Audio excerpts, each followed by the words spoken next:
Hi, hello, vanakkam. Bhagirathi Blogs welcomes you. Happy Sunday. So, what's cooking? இன்றைய special palak paneer with a twist. பாலக்கை நல்லா அலசி கழுவி பொடியாக அரிஞ்சு வச்சுக்கோங்க. ஒரு வெங்காயம் பொடியை நறுக்கி வச்சுக்கோங்க. கடாயில் எண்ணெய் விட்டு ஜீரகம் தாளித்து வெங்காயம், இஞ்சி பூண்டு விழுது, உப்பு, மஞ்சள் பொடி, கொஞ்சம் கம்மியாக மிளகா பொடி, தனியா பொடி போட்டு நல்லா வதக்குங்க. அதன் மேலே டொமேட்டோ பியூரி விட்டு நல்லா சேர்ந்து வதங்கட்டும். அந்த நேரத்தில் அரிஞ்சு வச்ச பாலக்கு அதுவும் கூட சேர்த்து மூடி போட்டு ஒரு 5 நிமிஷம் வேக விடுங்க.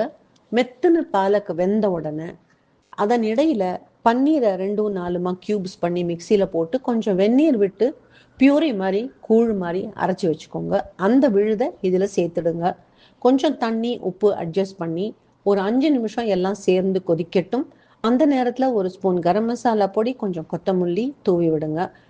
நல்லா கொதிச்சதும் கீழே இறக்கி வச்சு ஒரு தடுக்கா பேனில் ஒரு ஸ்பூன் எண்ணெய் விட்டு கொஞ்சம் ஜீரகம், 1-2 பல் பூண்டு பொடியாக நறுக்கினது, ஒரு துளி மீண்டும் ரெட் சில்லி பவுடர் ஆட் பண்ணி அது பொரிஞ்சதும் அதையும் அந்த கிரேவி மேலே ஆட் பண்ணி நல்லா கலந்து விட்டுடுங்க.